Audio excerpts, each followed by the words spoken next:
तो सांग माने आपण माने खरा दिन रे बाहर बुलाबुली करिकी कला पड़ी गलेन कि किंबा आपण मानकर फेस हो किंबा आपणकर बॉडी स्किन जदि कला पड़ी जाउची ताले आज वीडियो देखंतु मु आज आपण मानक सहित बहुत सुंदर टिप्स शेयर करबी जहाँ आपण मानकर फेस रो झाइया सहित आपणक स्किन रे पिंपल्स आ आपण मानकर कला दाग किंबा आपण मानकर जेकोसी फेस रो प्रॉब्लम हेई थाउ ना काहेकि आज वीडियोटा देखंतु जहाँ कि होम रेमेडी बहुत सरल उपाय आपण माने घरे बसिकी आराम से आपण मानकर फेस आ स्किन आ बॉडी रो केयर करि परिबे।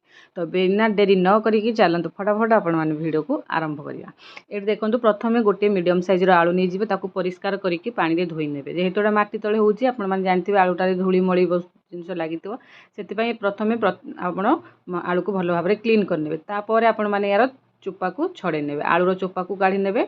एठी आपण मानकू जेमति आलू रो भीतर येटा दरकार तो सेति प्रथमे परिष्कार करिकी भलो भाबरे आपण माने आलू रो चोपा को आपण माने काढी नेबे। ए देखंतु मो आलू चोपा को भलो भाबरे काढी नेली तापर आपण माने कोन करिवे तो सांग माने मो गुटे रिक्वेस्ट करी आपण माने वीडियो जमा स्किप करंतुनी स्पीड करिके देखंतु बरम स्किप करंतुनी कारण गोटे गोटे छोट छोट जिंस मिस कर दियो जोटा कि आपण मानकू जणा पड़िबोनी आपण मानकर रेमेडी भलो काम करिवोनी तापर आपण मान कोन करबे से आलू को आपण माने ग्रेट रे कोरी नेबे आपण माने ग्रेटर साहाय्य कोरी नियंतु किंबा आपण माने एमती छोट छोट पीस करिके ताकू ग्राइंडिंग मध्य कर देले हबो किंतु सबुडु बेस्ट इजी माने छोट आलूटा आपण माने एमती छोट ग्रेटर द्वारा कोरी नेले इजीली हे पारो किंतु जो माने ग्रेटर नाही तो से माने कोन करिवे छोट आलू को पीस पीस करी काटिके ताकू ग्राइंडिंग जार रे ताकू बाटी नेबे ताकू भल भाबरे बिंदी पेस्ट हुए सेई टाइप रो आपण माने पूरा भल से बाटी नेबे बाटी साला परे ताकू गुटे कॉटन कपड़ा देकी छाणी नेबे आइदर आपण माने एमती जदि कुरुछंती ताहले कोन करिवे एमती देखंतु प्रथमे मोटा देखंतु भल भाबरे कोरी नेली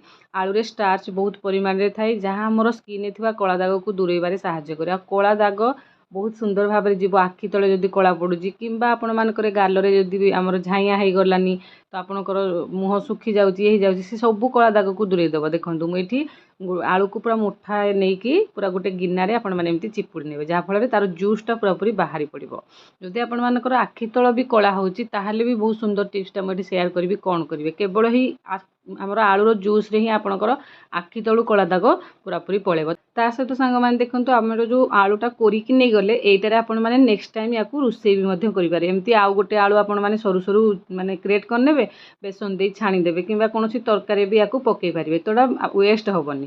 देखंतु एठी देखतले आलूर रस को गोटे मिनिट भी आधा मिनिट पाखापाखि रखिदेबे ना ता तले गोटे पूरा लेयरटे बसिक रहबो व्हाइट रो जोटा कि आमर आलूर स्टार्चटा पूरा तले बसिक रहबो याकू नै कि आपण मानकर आखि तळ कला दाग रे लगांतु किंबा आपणक फेस रे जदि झाइया हेची कला दाग कला स्पॉट हेची ता ऊपर लगांतु एमती लगेकी किछि समय रखंतु 10 मिनिट 15 मिनिट रखंतु तापर फेस को धोई दियंतु देखिबे आपण मानकर आखि तळ कला दाग भी पळेइबो। ये देखो सुखी गला पर टाइप पूरा हो आउ धीरे धीरे जब आपण माने कंटिन्यू लगेबे आपनकर आखि तळु कला दाग पळेबो आ आपनकर फेस हेतवा झाइया भी पळेबो। एठी देखो जो आलूर जूस रही गला सेथिरे मु 2 चम्मच बेसन देली जेहेतु मोडा आज बनौजी मु लगेबी मो झियो लगेबो फुल बॉडी रे आमे व्यवहार करिवो तो सेथि पई मु बहुत क्वांटिटी रो करूची आपण माने केवल फेस पई करले कम कम क्वांटिटी देई करिवे जेमती मु एठी गुटे आलूर रस नेली 2 चम्मच बेसन नेली 1 चम्मच मुल्तानी माटी नेली आपण माने बेसन जगह रे चाउल चूना देई परिबे ता सहित आपण माने जदि चाहूचंते चाउल चूना बेसन ए सब देई परिबे ता सहित मुल्तानी माटी जदि अछि दियंतु 1 चम्मच नले स्किप करि परिबे ता सहित टिके गोलाप जल देबे गोलाप जल हल्का टिके देई सारी 1 चम्मच तापर कोन करिवे आपण माने जो एलोवेरा हमर घी कुआरी आसुची ताकू नै आसीबे गछरु तोली आनिकी ताकू परिष्कार करिके प्रथमे धोई नेबे धोई सारला परे तार ग्रीन पार्ट को काटी के एमती काढी नेबे दुई पट साइड जो टिके हल्का हल्का कंटा कंटा थाए एलोवेरा तो आपण माने जानिथिबे स्किन को स्मूथ ग्लेजिंग ता सहित आपनक स्किन को टाइट आपनक स्किन गुटे हेल्दी पूरा भलो ग्लो दबारे सहायता करिवो। तो ये देखो आपण माने एमती छुरी साहाय्य रे हल्का हल्का एमती ता ऊपर घसीकी बाहर करले ता जो लिक्विडटा गुटे पानी टाइप रो हेकी बाहरिबो जोटा कि एमती खंड खंड हेकी बाहरिबोनी हल्का हल्का लिक्विड टाइप रो हेकी बाहरिबो जोटा कि इजी होबो मिसिबा पई हमरो सब जिनिस रे तो सेति पई एई टाइप रो एमती घसी घसी ऊपर ऊपर आपण माने लिक्विड दाकू बाहर करनेबे। ता सहित सांग माने मो आजिका डेट रे कहिबी लाइफस्टाइल जेते चेंज हे गलानी ना आपण माने जेते स्किन ने व्यवहार करिकि लगेले भी आपण जदि खाइबारे माने गुटे मैनेजमेंट रखु नाहंती ताला आपण मानकर सब प्रकार रो जेमति चुट्टी झड़िबा सहित स्किन भी डल हे जिवो तो सेति पई मु कहूची आपण माने ऑयली जिनिस मसला युक्त जिनिस ए सब टिके कम खाया पई चेष्टा करन ता सहित अधिक पानी पिया पई चेष्टा करन जदि आपण माने सफिशिएंट पानी पिउछंती खाद्य तो प्रॉपर हिसाब रे आपण मानकर हजम हबो आ आपणकर स्किन ग्लो करिवो चुट्टी भी मध्य झड़िबा कमी जिवो। तो एडी देखन सांग माने ମୁଁ ଆମର जो ଆଲୋଭେରାଟାକୁ ଥିଲା ତାକୁ ପୁରା ଭଲସେ ଛୁରୀରେ କୋରିକି ଦେଇଦେଲି। ତା ସହିତ ଏଠି ଆପଣମାନେ ନେବେ ଦହି। ଦହି ପୁରା ଆପଣଙ୍କର ସ୍କିନ୍କୁ ବହୁତ ସୁନ୍ଦର ଭାବରେ ଗୋଟେ ହେଲ୍ଦି ସ୍କିନ୍ ଦେବ। ତ ସେଥିପାଇଁ ଦହି ଆପଣମାନେ ନେଇଯିବେ। ଯେତେ ଖଟା ଦହି ନେବେ ସେତେ ବେଟର୍। ତ ଏଇଠି ମୁଁ ଘର ବସା ଦହି ନେଉଛି, 4 ଚାମଚ ଦହି ନେଉଛି। ତ ଏଇଠି ଦେଖିପାରୁଥିବେ ଯେହେତୁ ଟିକେ ମୁଁ ଅଧିକା କ୍ୱାଣ୍ଟିଟିର କରୁଛି, ବହୁତ ତାର ନେଉଛି। ଯଦି ଆପଣମାନେ କମ୍ରେ କରିବେ ତାର ସବୁ ହାଫ୍ ହାଫ୍ ନେଇଯିବେ। ଯେମିତି ଫାଳେ ଆଳୁ ନେବେ, ଆପଣମାନେ 1 ଚାମଚ ବେସନ ନେବେ, ତାପରେ ଅଧା ଚାମଚ ମୁଲତାନୀ ମାଟି ନେବେ, ଦହି 1 ଚାମଚ ନେବେ, ଆମର ଯେଉଁ ଆଲୋଭେରା ନେଲେ ତାକୁ ଛୋଟ ଖଣ୍ଡେ ନେବେ। ଏଇ ହିସାବରେ ଆପଣମାନେ କ୍ୱାଣ୍ଟିଟି କମ୍ ବେଶୀ କରିପାରିବେ। ମୁଁ ଟିକେ ଅଧିକା କ୍ୱାଣ୍ଟିଟିର ନେଇଛି ଯେହେତୁ ମୁଁ ଫୁଲ୍ ବଡ଼ି ଆଉ ତା ସହିତ ମୋ ଝିଅ ବି ବ୍ୟବହାର ୟାକୁ କରିବ। ଆପଣମାନେ ଯଦି ଛୋଟ ଛୁଆ ବି ଘରେ ଅଛନ୍ତି, 2-3 ବର୍ଷ ହେଇଗଲାନି, 4 ବର୍ଷ ପାଖାପାଖି ହେଇଗଲାନି, 4 ବର୍ଷ ଛୁଆକୁ ବି ଆପଣମାନେ ଲଗେଇ ପାରିବେ। କାରଣ এই ସବୁ ଜିନିଷ ଆପଣମାନଙ୍କୁ ଦେଖିଲେ ହୋମ୍, ମାନେ ଯେଉଁଟାକି ଆମେ ଘରେ ଜିନିଷରେ ବ୍ୟବହାର କଲେ, ଜମା ବି ମାର୍କେଟରୁ କୌଣସି କେମିକାଲ ଜିନିଷ ଆମେ ମଗେଇକି ଏଥିରେ ମାନେ ବ୍ୟବହାର କରିନେ, ଯାହାଫଳରେ କି ଛୁଆମାନଙ୍କୁ ଲଗେଇଲେ ରିସ୍କ ରହିବ। ତ ସେଥିପାଇଁ ଆପଣମାନେ ବି ୟାକୁ ଛୁଆମାନଙ୍କୁ ବି ଆପ୍ଲାଏ କରିପାରିବେ। କିନ୍ତୁ 2-4 ବର୍ଷର ଛୁଆକୁ ଆପଣମାନେ ୟାକୁ ଆପ୍ଲାଏ କରିବେ, ବହୁତ ଇଜି।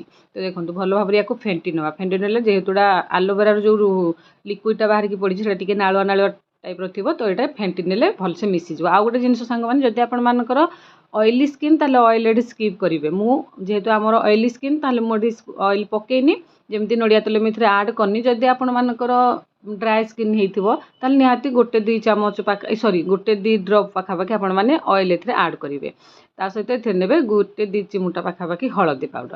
ଏସବୁକୁ ଦେଇକି ଭଲ ଭାବରେ ଗୋଳେଇ ନେବେ। ଯଦି ଆପଣମାନଙ୍କର ଡ୍ରାଏ ସ୍କିନ୍ ନିହାତି ଏଥିରେ ଟିକେ 3-4 ଡ୍ରପ୍ ପାଖାପାଖି ତେଲ ଆପଣମାନେ ଆଡ଼୍ କରିବେ। କ'ଣ ନଡ଼ିଆ ତେଲ ହିଁ ଆଡ଼୍ କରିବେ। ଦେଇକି ତାକୁ ଭଲ ଭାବରେ ମିଶାଇ ନେବେ। ମିଶାଇ ସାରିଲା ପରେ ୟାକୁ ଆପ୍ଲାଏ କରିବେ। ଏଠି ଦେଖନ୍ତୁ ମୁଁ ନର୍ମାଲ୍ ତ ଗାଧୋଇବା ସମୟରେ ୟାକୁ ଲଗେଇବି, ଏବେ ମୁଁ ହାତରେ ଆପ୍ଲାଏ କରିକି ଆପଣମାନଙ୍କୁ ଦେଖାଉଛି କେମିତି କ'ଣ କରିବେ। ଯେତେବେଳେ ବି ଆପଣ ଯେକୌଣସି ସ୍କିନ୍ରେ ଲଗାଉଛନ୍ତି, ଫେସ୍ରେ ଲଗାଇଲେ ଫେସ୍କୁ ପ୍ରଥମେ କଞ୍ଚା କ୍ଷୀରରେ କ୍ଲିନ୍ କରିନେବେ। ବଡ଼ିରେ ଲଗାଇଲେ ହାଲକା ବଡ଼ିରେ ଏମିତି ନେଇଯିବେ, ନର୍ମାଲ୍ ନେଇକି ମସାଜ କରି ଲଗାଇବେ। ଯେତେ ଭଲସେ ମସାଜ କରିବେ ନା ସେତେ ଭଲସେ ଆପଣଙ୍କର ସ୍କିନ୍ ତଳ ଥିବା ବ୍ଲଡ଼ ଭଲ ଭାବରେ ସାର୍କୁଲେସନ୍ ହେବ, ଯାହାଫଳରେ ଆପଣଙ୍କର ସ୍କିନ୍ର ଗ୍ଲୋ ଆସିବ। ଆଉ ଆପଣମାନେ ଯାହା ସବୁ ଏଥିରେ ମିଶିଛି ଜାଣିପାରୁଥିବେ ଆପଣଙ୍କ ସ୍କିନ୍କୁ କେତେ ଭଲ ବେନିଫିଟ୍ସ ଆଉ ଭଲ କେୟାର ହିସାବରେ ଗୋଟେ ରଖିବ। ଯଦି ଆପଣମାନେ ଫେସ୍ରେ ଲଗାଇବେ, ଫେସ୍ରେ ଲଗାଇବା ପୂର୍ବରୁ କଞ୍ଚା କ୍ଷୀରରେ ଟିକେ ତୋଳାରେ କଞ୍ଚା କ୍ଷୀର ବୁଡ଼େଇକି ଫେସ୍କୁ ଭଲ ଭାବରେ କ୍ଲିନ୍ କରିନିଅନ୍ତୁ। ନାହିଁ ତ ଆପଣମାନେ ଫେସ୍ ୱାଶ୍ରେ ଫେସ୍କୁ କ୍ଲିନ୍ କରିକି ୟାକୁ ଆପ୍ଲାଏ କରିପାରିବେ। ଏମିତି ଏଇ ଟାଇପ୍ର ଲଗାଇକି ଆପଣମାନେ 5 ମିନିଟ୍ 10 ମିନିଟ୍ ରଖିନିଅନ୍ତୁ। 10 ମିନିଟ୍ 5 ମିନିଟ୍ ପରେ ଦେଖିବା ଏଇଟା ହାଲକା ଟିକେ ଡ୍ରାଏ ହେଇଯିବ। ଡ୍ରାଏ ହେଇଗଲା ପରେ ୟାକୁ ହାଲକା ହାଲକା ମସାଜ କରିକି କାଢ଼ିଦେବେ। ତାପରେ ଗାଧୋଇବା ସମୟରେ ୟାକୁ ଆପ୍ଲାଏ କରନ୍ତୁ। 2-4 ମିନିଟ୍ ପରେ ଗାଧୋଇ ପଡ଼ନ୍ତୁ। ଭଲ ଭାବରେ ପୁରା ବଡ଼ିକି ମସାଜ କରିକି ଦେଖିବେ ଗୋଟିଏ ମଳି ଧୂଳି, ଏବେ ତ ଖରାଦିନ ମଳି ବହୁତ ଟାଣୁଥିବ ବଡ଼ିକୁ, କିଛି ବି ଆପଣମାନଙ୍କର ମଳି ଧୂଳି ଦେହରେ ରହିବନି। ପୁରା ଆପଣମାନଙ୍କର ବଡ଼ି ପୁରାପୁରି ସଫା ଆଉ କ୍ଲିନ୍ ହେଇଯିବ। ତ ସାଙ୍ଗମାନେ ଆପଣମାନଙ୍କୁ ଅଧିକ ସମୟ ଲାଗିବନି, ୟା ପାଇଁ ଅଲଗା ସମୟ ବାହାର କରିବାକୁ ପଡ଼ିବନି। ଆପଣମାନେ ଗାଧୋଇବା ସମୟରେ ୟାକୁ ବ୍ୟବହାର କରିପାରିବେ। ତା ସହିତ ଆପଣମାନେ ୟାକୁ କଣ୍ଟିନ୍ୟୁ ନ କରିପାରିଲେ ବି ସପ୍ତାହରେ 2-3 ଥର କରନ୍ତୁ। ଆପଣମାନଙ୍କୁ ସ୍କିନ୍ କେୟାର ପାଇଁ କୌଣସି ଆଉ ଟେନସନ୍ ନେବାକୁ ପଡ଼ିବନି କି ପାର୍ଲର ଯିବାକୁ ପଡ଼ିବନି। ଘରେ ବସିକି ଘରୋଇ ଜିନିଷରେ ମାନେ କିଚେନ୍ ଜିନିଷରେ ଆପଣମାନେ ଆପଣଙ୍କର ସ୍କିନ୍କୁ ଗ୍ଲୋ କରିପାରିବେ। ଆଶା କରୁଛି ଆଜିର ଟିପ୍ସଟି ଆପଣମାନଙ୍କୁ ଭଲ ଲାଗିଥିବ। ଭଲ ଲାଗିଲେ ଭିଡ଼ିଓଟିକୁ ଅନ୍ୟମାନଙ୍କ ସହିତ ସେୟାର କରିବା ସହିତ ଆପଣମାନେ ନିଜେ ବ୍ୟବହାର କରନ୍ତୁ। ଆଉ ଆପଣମାନେ କେତେ ଦିନ 15-20 ଦିନ ବ୍ୟବହାର ପରେ ଆପଣଙ୍କ ସ୍କିନ୍ର ଚେଞ୍ଜ କ'ଣ ହେଉଛି ମୋତେ ଆସି କମେଣ୍ଟ ସେକ୍ସନରେ କମେଣ୍ଟ କରନ୍ତୁ। ଆପଣମାନେ କେଉଁ ଏରିଆରୁ ଦେଖୁଛନ୍ତି ମୋ ଭିଡ଼ିଓକୁ ନିହାତି ଭାବରେ କମେଣ୍ଟ କରନ୍ତୁ। ଆଉ ଆପଣମାନେ ଯଦି ଚ୍ୟାନେଲରେ ନୂଆ ଅଛନ୍ତି ପ୍ଲିଜ୍ ମୋ ଚ୍ୟାନେଲଟାକୁ ସବସ୍କ୍ରାଇବ୍ କରିଦିଅନ୍ତୁ। ଫେସବୁକ୍ ପେଜରେ ଦେଖୁଥିଲେ ପେଜକୁ ଫଲୋ କରନ୍ତୁ। ଆଜିର ଭିଡ଼ିଓକୁ ମୁଁ ଏଇଠି ରହିଲି। ନମସ୍କାର, ଜୟ ଜଗନ୍ନାଥ।